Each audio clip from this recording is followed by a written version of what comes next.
It's often said our future is rooted in our past, and our past is filled with amazing stories of achievement, resilience, and heroism, and sometimes just plain weird stuff. And these stories make up the unknown stories of Western New York.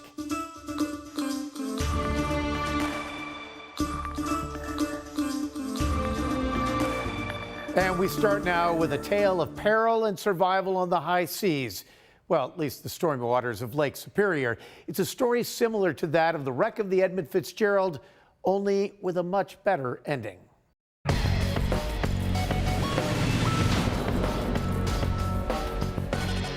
For Starpoint's Director of Special Ed, Brian Farrell, education is a lifelong journey.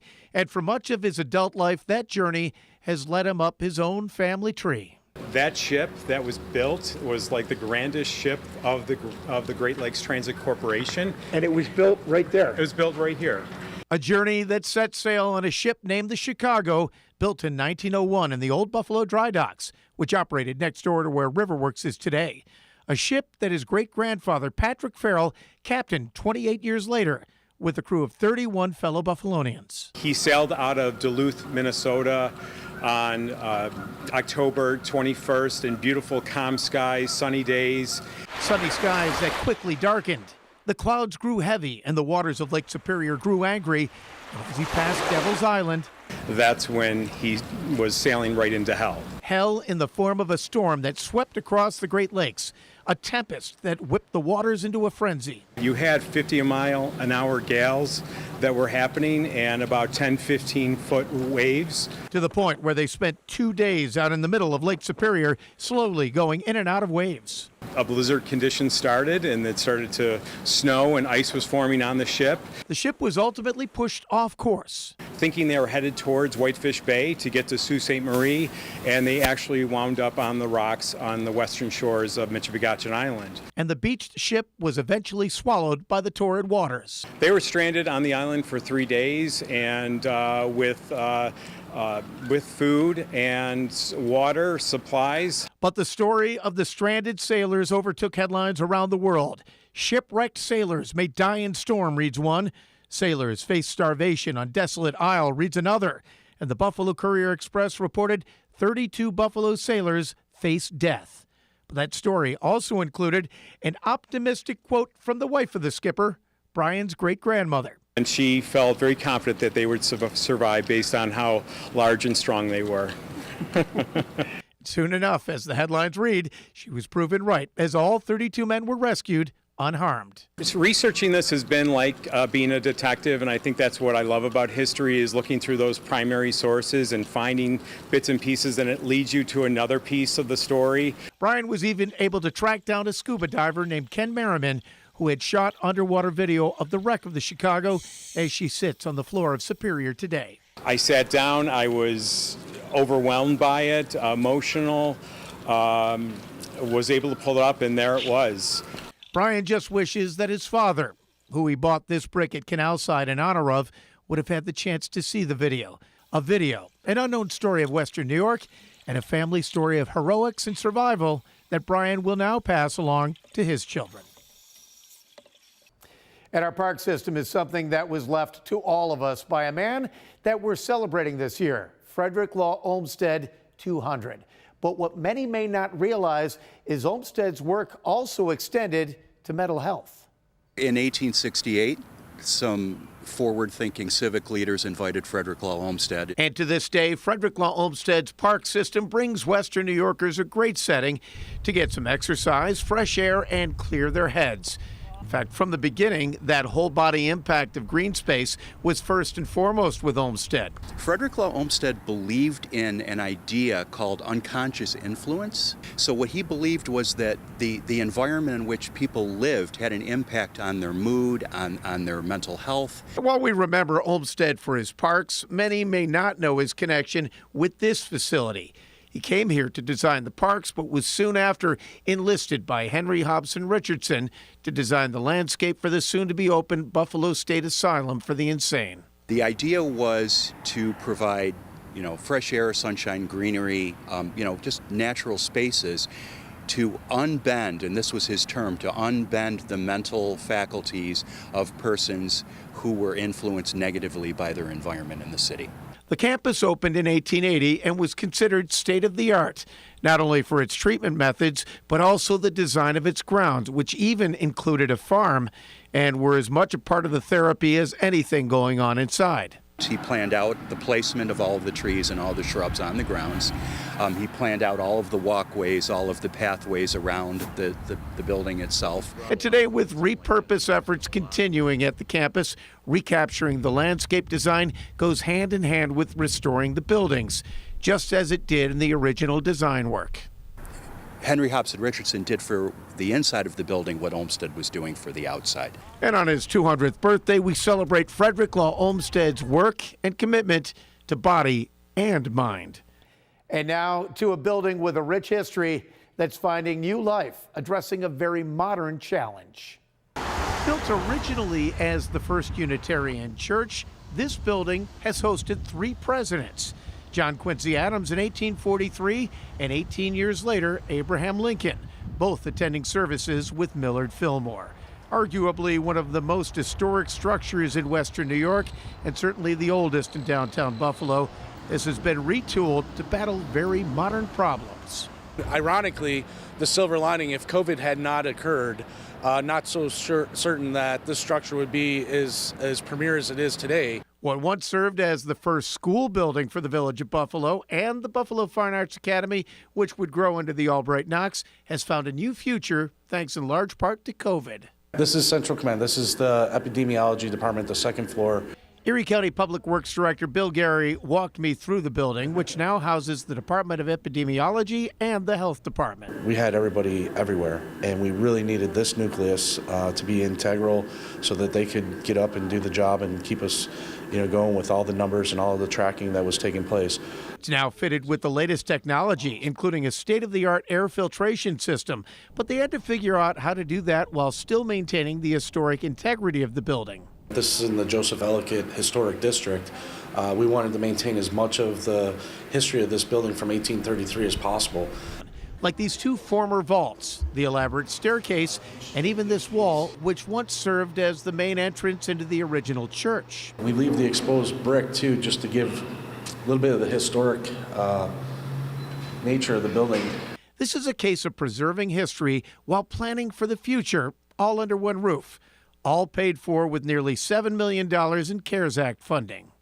Being able to leverage COVID funds to restore this building, and then for us to maintain it now and for future generations to see in this important part of our district right across from Old County Hall, another historic gem. So it's amazing.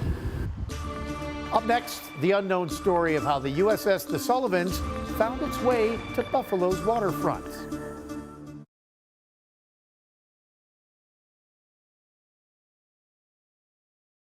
Welcome back to the Unknown Stories. Well, the past several months, there's been quite a bit of focus on saving a floating landmark as the USS the Sullivans began taking on water. It was saved, and along with it, a great story of how this warship found a home on Buffalo's waterfront.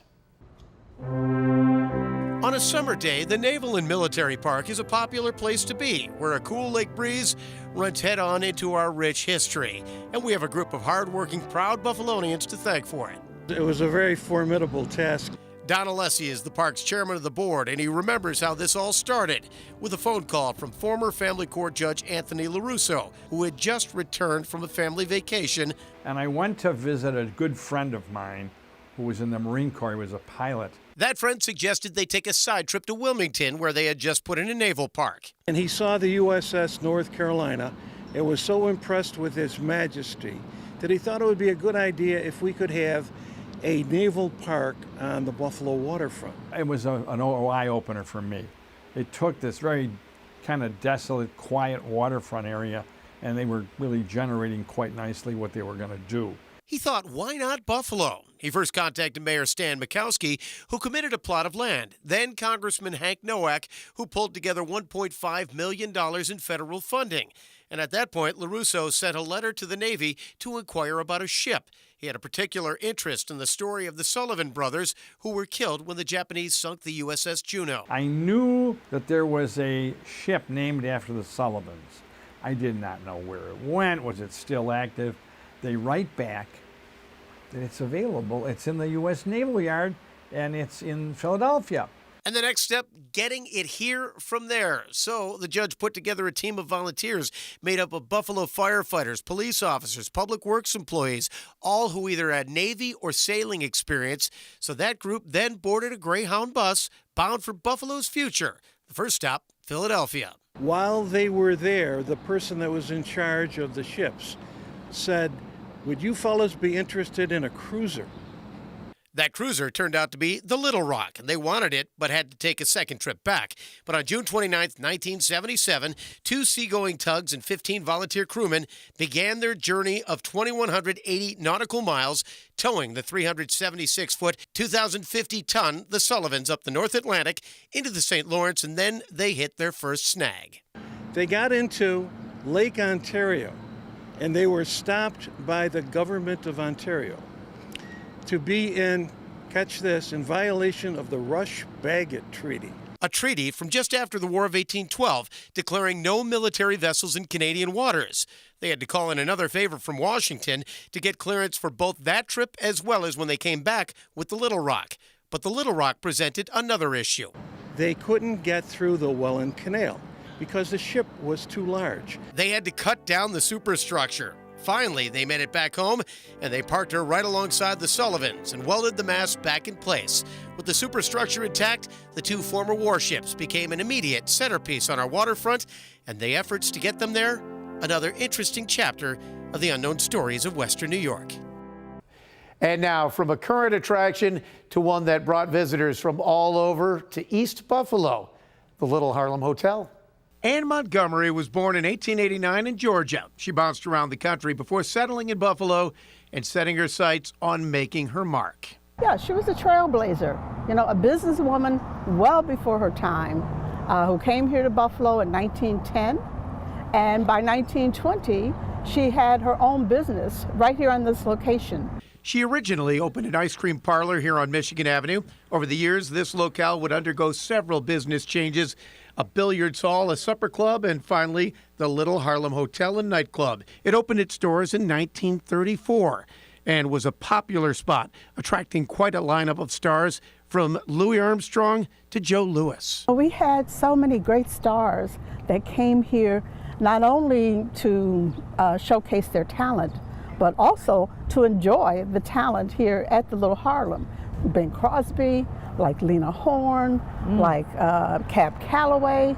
I mean, really, very famous people in the field. But the Little Harlem was not only a place popular among the stars, it attracted all walks of life and became known as a place where everyone was welcome. A place that tore down barriers, racial, social, and even those of sexual orientation. Its longevity was a testament to that. It ran through Prohibition, it ran through the Depression, it ran through World War II, and it never shut down.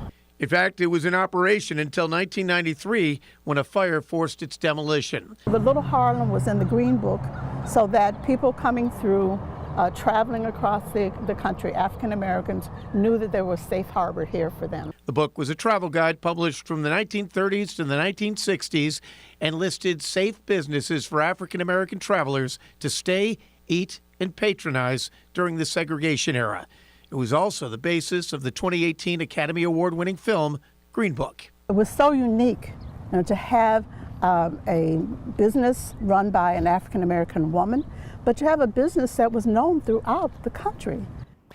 And now, an old First Ward character who was also known across the country. The Old First Ward has always been known for its hard-working, tough, and colorful characters. I think of him as kind of like the bull in the china shop of Buffalo's kind of genteel Victorian society.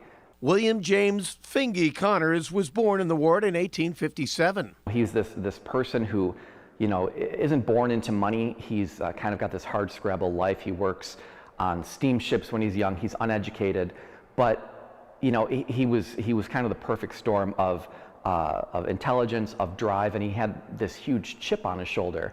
Pinky Connors is a very complicated individual. He gained his power by becoming a labor contractor on the docks, on Buffalo's docks. Connors is a central character in author Richard Sullivan's 5-novel series of stories focused on the Old First Ward. He became very wealthy, and the power just grew. He eventually became dominant over the Buffalo Police Department, over the judges, over the politicians. He put politicians in place. He really did rule by violence and threats and intimidation. But he parlayed that into other businesses and more power. He opened saloons, and if someone wanted to work the next day, they'd better drink and spend a large chunk of their pay in his tavern. He owned an asphalt company, a brewery, and even bought 2 newspapers, the Buffalo Courier and the Buffalo Inquirer, using them to squash his rivals. He amassed a fortune. He also became involved in politics, rising to the position of state Democratic chairman. Every 5 years or so, he's getting involved in a new business, and ultimately I think he's driven by this attempt to earn the respect of the people who grew up maybe a little bit more privileged. He's trying to kind of break into that respectable Buffalo high society, and that's something that he's really never able to do. Pinky Connors is remembered by history in many forms: criminal boss, multimillionaire, political power broker, even philanthropist, although some would argue that his philanthropy often helped the very people he forced into poverty in the first place. And now, another colorful chapter in the unknown stories of Western New York. Up next, debating the new stadium over the decades. Unknown Stories. We'll be right back.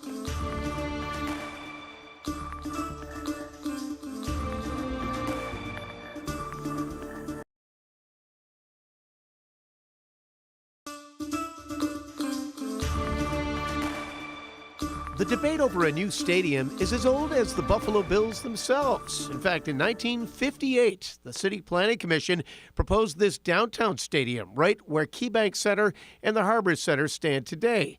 It would have even included a heliport. In 1967, there was talk of a side-by-side stadium plan for either Hamburg or Amherst, even studies on traffic flows. That same year, a familiar site was in the mix, called the Crossroads site. Then, it's the same location in the Old First Ward that a lot of people are pushing today. In 1968, there was a push for a stadium at the corner of Genesee and Transit. Yeah, a lot of ideas and public opinion pushed in large part by the merger of Big League Football. It dates right back to 1966 when the American Football League and the National Football League signed a merger agreement. And quite simply, they stated that every team had to have a 50,000 seat minimum seating capacity, of which Buffalo did not have that. John Boutte of the Greater Buffalo Sports Hall of Fame says the new league put major pressure on Bills owner Ralph Wilson, and the power play was on, with an implied threat to move the team to the West Coast if he didn't get a replacement for the aging War Memorial Stadium, lovingly known as the Rock Pile. But they knew that there was no more adding on to the rock pile, that the place was starting to show its age, and the National Football League quite simply said, Ralph Wilson, you need a new stadium. Now, the plan that probably got the most traction before falling to the wayside were 1970 designs for a dome in Lancaster, a project that Erie County backed out of when it went way over budget, leading to a decades-long lawsuit and, of course, the stadium being built in Orchard Park. But Boutte says that move also took another opportunity off the table. This is a multi-generational debate, isn't it? Oh, it's gone on for a long time. It certainly has. And, the sad thing about the situation in the late 60s and early 70s was Major League Baseball was looking to expand. And they had told representatives in Buffalo that they would be getting the Washington Senator franchise if that dome in Lancaster would be built. And when that fell through, the Senators ended up moving to Texas and now are the Texas Rangers. An ongoing debate, but also another what if in Buffalo sports history filed away within the unknown stories of Western New York. And Buffalo's history is, of course, dotted with what ifs. Like, what if a major university rivaling Harvard was built in Allentown? Here in Buffalo, some streets get their names for obvious reasons. Take Court Street. There's the courthouse. And a short distance away, Church Street. Well, look up, there are the steeples. But what about College Street in Allentown? Where is the college on College Street? For the answer to that question, we have to go all the way back to 1836. College Street was supposed to be the western border of the University of Western New York, a college campus that would have sprawled all the way to Franklin Street, meaning most of Allentown would have been a college campus. So it's about 1/3 of Allentown would have been this large college campus. This new center of higher learning was chartered by the state on April 8th, 1836. And they were looking to build a school that would rival Harvard or Yale. And they had reasons to be excited. Buffalo was growing fast after the opening of the Erie Canal in 1825. So population was shooting up and industries were starting all over the place. So yeah, Buffalo was booming then. The board of directors was a who's who of Buffalo. And they really needed an institution, some sort of higher level education for their population to take on more and more complex tasks as Buffalo grew. They actually never built buildings specifically for the college. The 1 year of classes that they held, they operated in a building at Virginia and North Pearl. A building that, by the way, still stands today. So, what happened? In 1836, Buffalo was really growing. There was a lot of speculation happening, a lot of new development, millions and millions of dollars of new construction was happening, and unfortunately, two big things happened. First, one of the biggest power brokers in early Buffalo, Benjamin Rathbun, went to jail for passing worthless banknotes, putting about 10% of the population out of work. And then there was the financial panic of 1837, which affected the entire country. Basically, everything kind of stopped in Western New York for a while, so the plans for the college kind of fell to the wayside. Yeah, there are so many forgotten stories to be uncovered around the region. In fact, recently I was made aware of one involving my own family. Sometimes an unknown story will just fall into my lap, and that was certainly the case with this story. A story which began with a surprise letter unlocking a bit of Gallivan family history. This letter brought me here to 363 Woodside in South Buffalo, my grandmother's old house, a house I haven't set foot in since 1987. Hi, Maureen. Hey, how are you? The current owners, Maureen O'Neill and Kevin Higgins, sent me the letter and gave me my first peek inside in more than 3 decades. Similar layout, except the refrigerator used to be out in the hallway. Oh, okay. Sure, some things have changed, like bedrooms in what was an attic space upstairs and a family room in what was 2 bedrooms downstairs. But a lot of this house, which was such a big part of my childhood, remained amazingly familiar. You know what's great is this part's exactly how I remember it. I love the wood in here. Oh, yeah. The wood and the brick is what always struck me. My cousin, Kate Blandon, who worked with Maureen, joined me for the walkthrough. No, Grandpa's chair was over there where the tree is. And now back to why they reached out in the first place, the discovery of an artifact. As I was hammering the nail into the wall, Kev was downstairs in the basement. I come down one day and there's a bunch of lath here and the report cards laying there, so it must have come like down through one of these guys. A report card. My father's report card from the New York State College for Teachers at Buffalo, New York, what we now know as Buff State. So it was obviously hidden up there. Yeah, like I say, a time capsule. It illustrates his academic performance from 1951 to 1953 and perhaps why he stuck it in the rafters. And that report card was not the only bit of my father that remains after all these years.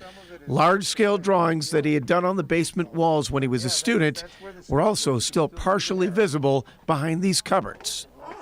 And here's the top of another drawing.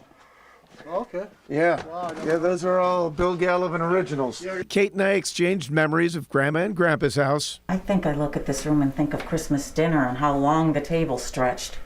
But of course, the children were at the piano bench in the living room. We weren't at the table, ever. We were. And I came away with what I can only describe as an unknown story of the Gallivan family. You never know where those great stories lost in time will reemerge. That is, unless you're watching The Unknown Stories of Western New York. I'm Pete Gallivan. Thanks for joining us.